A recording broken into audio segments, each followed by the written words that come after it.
কেমন আছো সবাই? আমি নমিতা, আমার একটা নতুন ব্লগে সবাইকে স্বাগত। আজকে রান্নাঘর থেকে সকাল সকাল রান্না বসিয়ে দিয়েছি, এখান থেকে ব্লগটা শুরু করলাম। আশা করি তোমাদের খুব ভালো লাগবে। একটু মাছের তেল ভাজা করে নিয়েছি পেঁয়াজ আর কাঁচা লঙ্কা দিয়ে, আর ওদিকে মিষ্টি কুমড়ো আলু বটি বসিয়েছি। তো ছেলে আজকে তাড়াতাড়ি খেয়ে অফিসে যাবে, তো ও ভাত খেয়েও যাবে নিয়েও যাবে, যেহেতু কালকে রাতেও খুব জ্বর এসছে, জানো তো, শরীরটা ভালো না, ওই জন্য তাড়াতাড়ি রান্নাটা চাপিয়ে দিলাম। নারী আসলে কিসে আটকায়? নারীকে আটকানোর জন্য খুব বেশি টাকা পয়সার সৌন্দর্য প্রয়োজন আছে? যদি থাকতো তাহলে কিন্তু নারীরা দিনের পর দিন বছর পর বছর স্বামী সন্তানের সুখের জন্য নিজেকে কিন্তু সবটা উৎসর্গ করে দিত না। নারী তাই না? নারীরা কিন্তু সবটা করে, অনেক কিছু নারীরা করতে পারে। তাহলে বুঝতে হবে নারীরা কিসে আটকায়। নারীরা কিসে আটকায় সেটা জানা আগে জানতে হবে নারীরা আসলে চায় কি। ওদিকে মিষ্টি কুমড়ো বটিটা আমার হয়ে গেছে, আর এদিকে লোটে মাছ বসিয়েছি। লোটে মাছ এনেছিল, লোটে মাছটা আমার আর ছেলে খুব পছন্দ, খুব ভালোবাসি। তো আজকে লোটে মাছটা মেখে বসিয়েছি, পেঁয়াজ রসুন কাঁচা লঙ্কা টমেটো সব দিয়ে মেখে একবারে বসিয়েছি। তো এটাও হয়ে ডালটা হয়ে গেলে আমার রান্না কমপ্লিট হয়ে যাবে। তাও ডাল ভাত সবটা হয়ে গেছে, আর এটা হলে আমার রান্না কমপ্লিট হয়ে যাবে। তো আজকে সকাল সকাল রান্নাটাও করে নিলাম। তো একটা নারীদের আসলে মনটা খুব নরম। তার নিজের চাওয়া কি, তার নিজের চাওয়াটা কি, প্রত্যেকটা নারী একটা চাওয়াটা হলো তার স্বামী তাকে বুঝবে, তার কথাগুলো একটু মন দিয়ে শুনবে, তাকে একটু ভালোবাসবে, তাই না? তার পরিজনরা তাকে একটু সম্মান করবে, তাকে একটু ভালোবাসবে। সবচেয়ে বড় ভয়ঙ্কর চাওয়া কি জানো তো?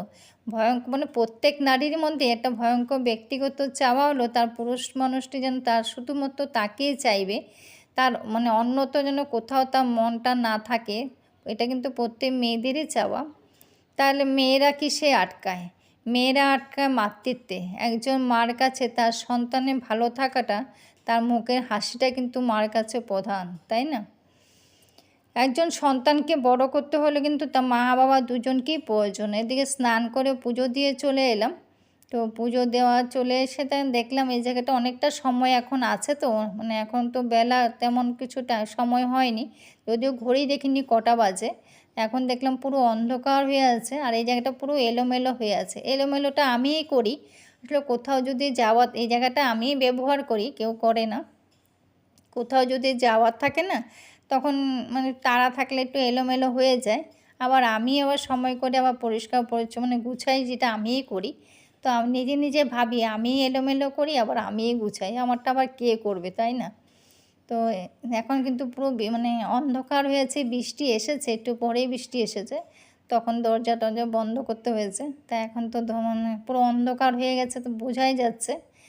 তো নারীরা আসলে আটকায় কিসে জানো তো? নারীরা আটকায় ভালোবাসায়, সম্মানে, দায়িত্ববোধে। নারীরা আটকায় মায়ায়, মমতায়। পৃথিবীর সব নারী পুরুষ কিন্তু এক নাও হতে পারে, এক নাও, সেটা সত্যি কথা। কিন্তু সত্যি কি, কিন্তু বেশিরভাগ নারীরা কিন্তু চাওয়াটা একই থাকে। তারপর রান্নাঘরে চলে এলাম। রান্নাঘরে এইখান তো আমরা রান্না করি না, তো রান্নাঘরের জিনিসপত্র তো এখানটায় থাকে। তো দেখলাম এইখানে যে অনেক ডাল কৌটোটা ফাঁকা হয়ে আছে। তো কাজের সময় তো তাড়া থাকে, তখন দেখলাম এখন তো আমি ফাঁকা আছি, এই কাজগুলো একটু এখানটা পরিষ্কারটাও করব।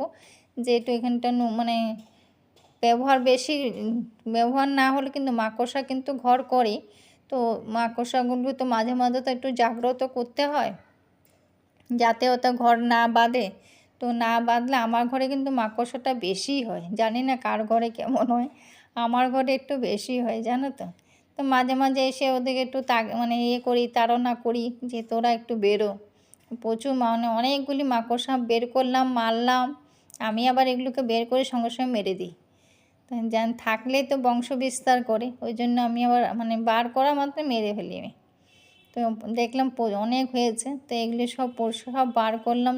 দেখলাম এইভাবে মুছা হবে না, তারপর বার করতে হলো সব একটা একটা করে। তো আজকে একটু সময় পেয়েছি, এই জন্য। এই লোটাটা দেখেছো যে, এই লোটাটা কিন্তু শ্বশুরমশাই, তো এটা ওনার হাতে ছিল। উনি নাকি যখন যাতায়াত করতো না, এটা খাবার টাবার নিত, তো এটা আমার কাছেই আছে। তো এখনও আছে আর কি। তো এখনও তখনকার দিনের জিনিস, তো এর জন্য এখনও কিন্তু সুন্দরই আছে। তা এখনকার জিনিস হলে কিন্তু এটা মানে কবে ভেঙে টেঙে থাকতো হয়তো বা ফেটে যেত, কিন্তু তখন এই জিনিস দেখে দেখো এখনও একটা মানে দাগটা এক্সট্রা কিনা আছে আর কি বটিটা। তো এটা লাগে না দেখে আমি কাপড় দিয়ে বেঁধে রেখে দিয়েছি। তো সব সময় তো এতগুলো মানে আমার 2-3টে দা, তো 2টো দা আমার তোলা আছে, একটা দা ব্যবহার করি আর 2টো দা তোলা আছে। একটা নিরামিষের জন্য রাখা আর একটা তো দুপুরে খাওয়া দাওয়া কমপ্লিট, সব গুছানো হয়ে গেছে। তো আজকে দেখলাম টেবিলটা একটু কেমন দাগ পড়েছে, তো হঠাৎ মনে পড়লো ছেলে তো এটা এনে দিয়েছিল আমাকে, এটা দিয়ে তেমন খুব একটা সবসময় করি না। তো কালকে না পরশুদিন একবার করেছিলাম, তো আজকে দেখলাম ভালো পরিষ্কার হয়। তো আজকে আবার এটা নিয়ে বসলাম টেবিলটা একটু মাজার জন্য, দেখলাম ভালো পরিষ্কার হয়েছে। তো বেশি মানে পরিশ্রম করতে হয় না, একটু ঘষে দিলে পরিষ্কার হয়ে যায়। তো এখানে তো রুটি বেলা হয় না, মাঝে মাঝে একটু লেগে যায়, তখন শক্ত হয়ে থাকে। তো এটা দিয়ে একটু ইয়ে করলেই কিন্তু সুন্দর পরিষ্কার হয়ে যায়। তো এটা দিয়ে করলাম। তো আমাদের সব মানে কাজ কমপ্লিট হয়ে গেছে। বৃষ্টিও মানে প্রচুর বৃষ্টি হচ্ছে বাইরে, আর এদিকে রোদও আছে আবার বৃষ্টিও হচ্ছে, দুটোই হচ্ছে। তো এদিকে আমার রান্নাঘরে সব কাজ কমপ্লিট করে দেখো বিকেলবেলা দেখলাম বৃষ্টি হয়ে মানে বিকেলবেলা শুকিয়ে গেছে, যখন প্রায় ধরো 5:30 পৌনে 6টা বাজে। তো সন্ধে দিতে গিয়ে দেখি এরা সুন্দর ঘুমোচ্ছে। তো এদিকে মা ঘুমোচ্ছে, এদিকে বাচ্চাগুলো ঘুমোচ্ছে। তো এদের তো এখন কোনো কাজ নেই। এদেরকে দুধ দেয় দেখো, এর কিন্তু যে দুধ দিচ্ছে না সে কিন্তু এদের মা না, সে কিন্তু এদের দিদি হয়ে ওদেরকে দুধ দিচ্ছে, মা দিচ্ছেন। তো সন্ধ্যার সময় চলে গেলাম একটু গড়িয়ায়। তো গড়িয়ায় মন্দিরটা না অনেক মানে অনেক আগে একবার এসেছিলাম। তা আজকে গড়িয়ায় একটু কাজে এসছে দেখে মন্দিরটার কথা মনে পড়লো, ভাবলাম একটু দর্শন করে যাই, এত ভালো লাগে না। তো দর্শন করতে এসে দেখলাম আরতি হচ্ছে, তো আরতি হচ্ছে দেখে আমি একটু বসে পড়েছি। তো আরতিটা দেখে তারপরে বেরিয়েছি। এত সুন্দর মন্দিরটা না, হয়তো কেউ যারা গড়িয়ার দিকে আছো তারা হয়তো গেছো মন্দিরে। তো আমি অনেক আগে একদিন গেছিলাম, তো আজকে অনেক দিন পর গেলাম। তো রাস্তায় যেতে গিয়ে মনে পড়লো, তো এখানে তো ঠাকুরমা আছেন আর কালী আছেন। তো এই জন্য দেখতে এত ভালো লাগলো না, খুব সুন্দর মানে মন্দিরটা খুব সুন্দর করেছে।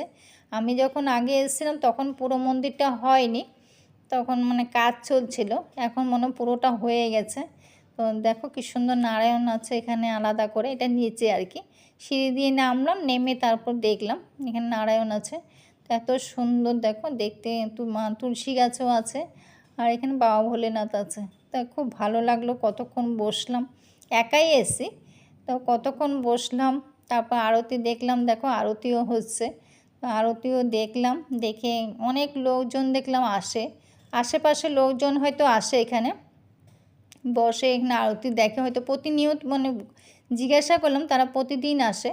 তারপরে এলাম শেষে শঙ্খ বাজায় আরতি শেষ করে, তারপর যে উদ্দেশ্যে আমার আসা সেখানে চলে এলাম। তো এই দোকানটা কেউ চেনো কিনা আমি জানি না, সেটা কিন্তু আমার মানে আমার জেঠুমণি, মানে আমার বরের জেঠুমণি হয়, তো জেঠুমণির দোকানে আমি এসেছি আর কি, একটু দরকার ছিল, তো এখানে এসেছিলাম। তারপর বসে একটু চাটা খেয়েছি, খেয়ে তারপরে ওদের সঙ্গে একটু গল্প গুজব, একটু আড্ডা হলো। তো আড্ডা করে তারপর বাড়ি চলে গেলাম। বাড়ি যেতে যেতে আমার পুরো 8টা বেজে গেছে।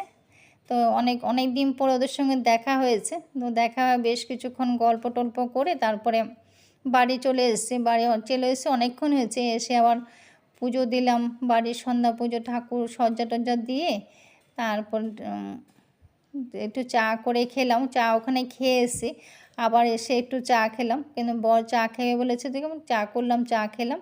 তারপরে ভাত বসিয়েছি, ভাত আছে, দেখলাম একজনের ভাত নেই, তো একজনের ভাত কম হবে দেখে আবার ভাত বসিয়েছি আর কি, অল্প করে ভাত বসিয়েছি, তাহলে ওই 3জনে হয়ে যাবে আর কি।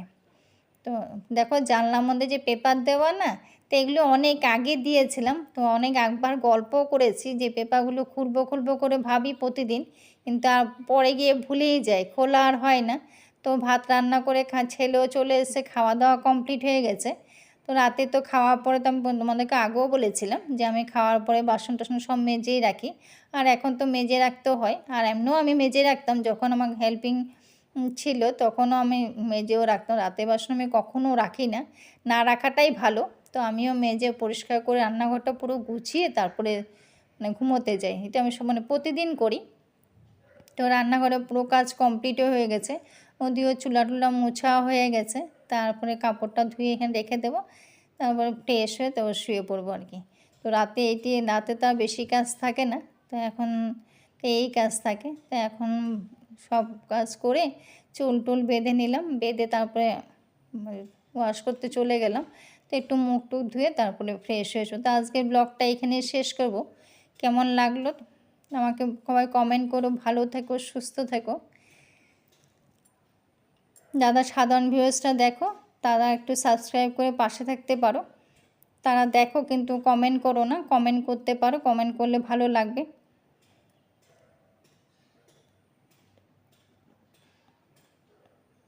আজকের ব্লগটা আমি এখানে শেষ করলাম।